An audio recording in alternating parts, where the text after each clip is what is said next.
It was a Friday night. Parker was laying in bed. He didn't really have any plans this weekend, so he logged online and scrolled through some dating options. He liked a few girls from his area. However, an hour had gone by, Peter was getting drowsy, and he hadn't gotten any replies.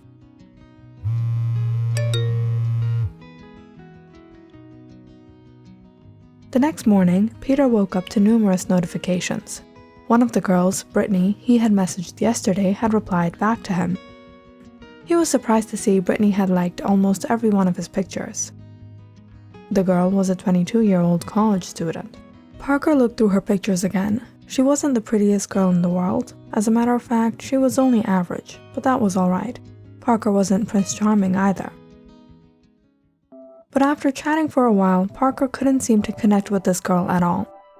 Brittany was a bit self-centered, but Parker wasn't looking for a long-term relationship anyway.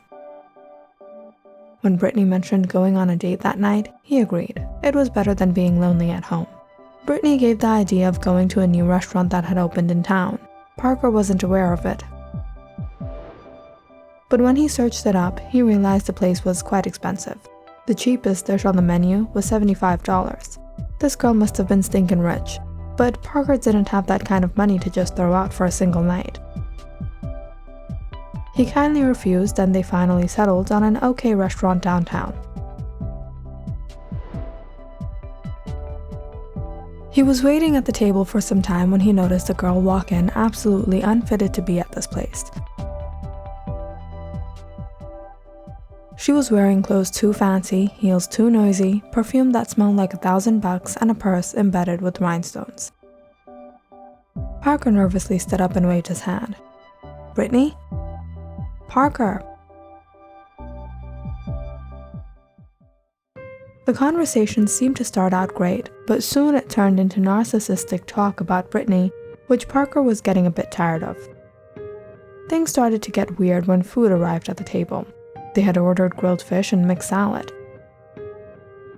Brittany picked on her food for a while and then asked, "Can you cut the fish into bite-sized pieces and take the nasty onions out of the salad?"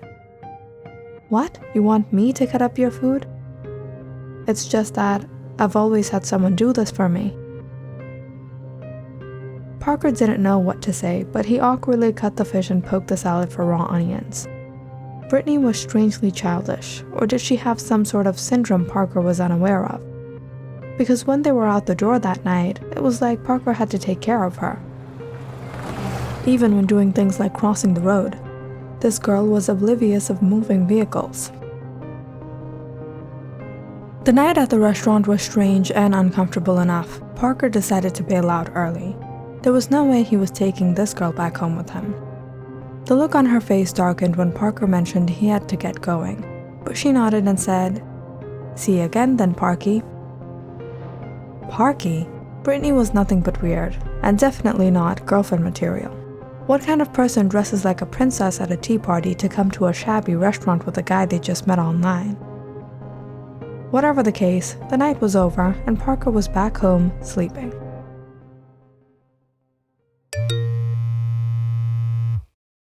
It was in the middle of the night that he received a message from Brittany. "Wanna chat?" What was this girl doing up at 2 a.m.?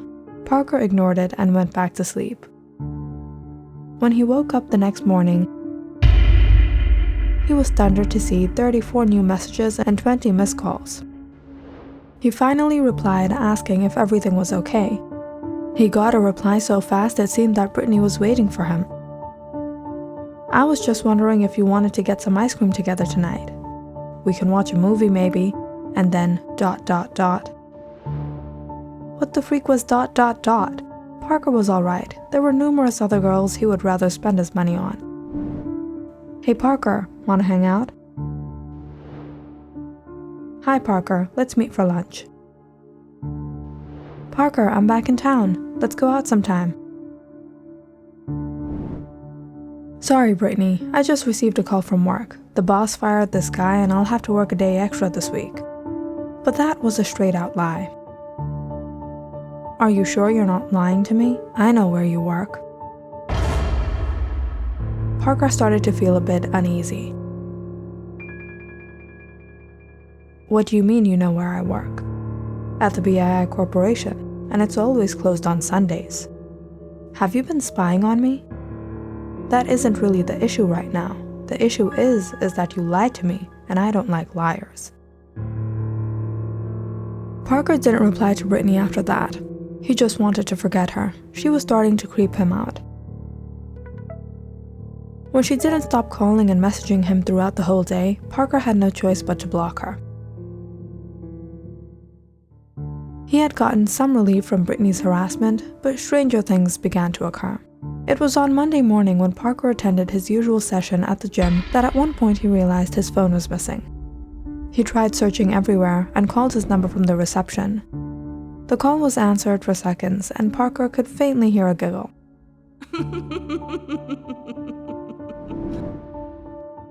The gym was loaded with people, and it could have been anyone. But Parker knew who exactly it was. That girl. Before she got his information, Parker had to inform his service provider about the lost phone. He went to bed quite stressed that night.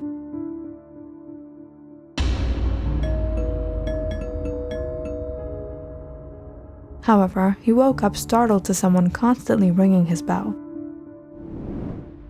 He opened the door to find no one there, but a neatly wrapped gift box on his porch labeled to him.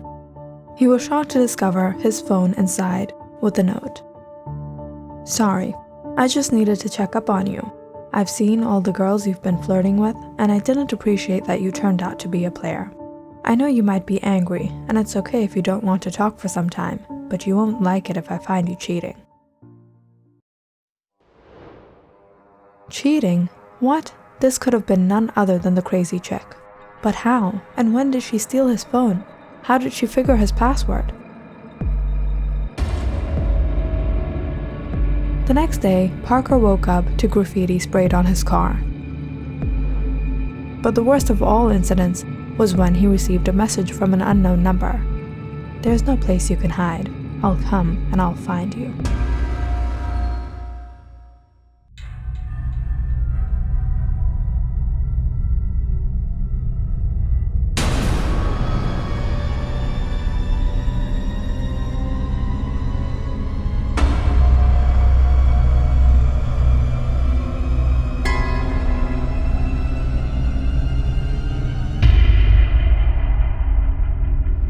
Parker woke up to his phone vibrating. He was horrified to see someone had taken pictures of his house, his car, and lastly, him sleeping through his window. Why was this girl after him? What did she want? "She's not that bad. Why don't you set her up with me? I'll teach her a lesson." "Dude, I'm telling you, she's a creep. I can't sleep anymore. There's no guarantee how far she'll go. I'd date more girls just to make her jealous." "And what if she does something crazier?" "She's only a 22-year-old girl. You're telling me you can't hold her down and call the police?" Parker told his friends about the hassle he was going through. Unfortunately, they were not only of no help, but they joked around and set him up on another date. Parker was going to call it off until he noticed the girl was actually quite attractive. He just hoped she didn't turn out psychotic like Brittany. Parker arrived to the theater at 7 and waited for his date. Just minutes before the movie was to begin, he finally got a text from her. "Parker, so sorry I'm late. I couldn't find a parking spot. I had to park quite far from the theater and it's a bit late. You wouldn't mind walking me there?" "Sure, where are you? I'll be right there." It took about 10 minutes to reach the location that she gave him. However, the street was empty. Parker started to feel something was up.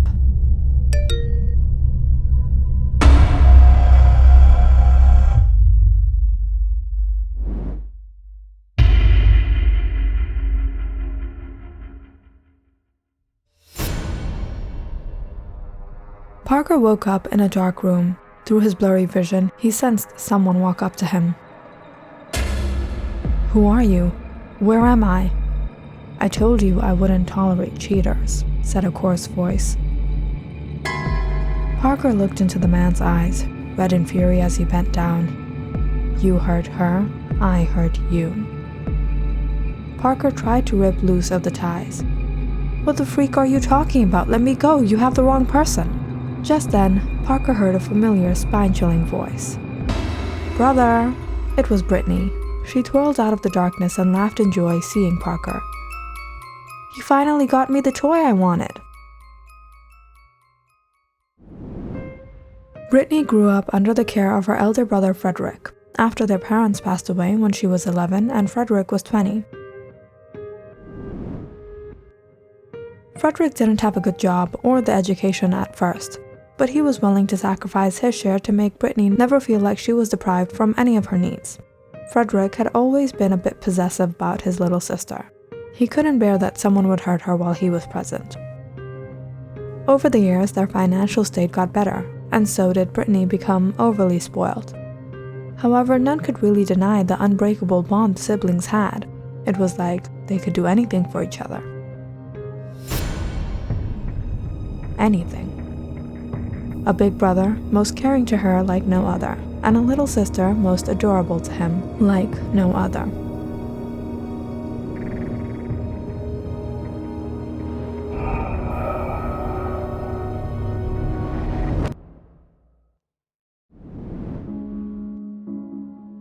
What happened to you, man? You haven't come down to the bar for weeks. The guys were asking about you. Me?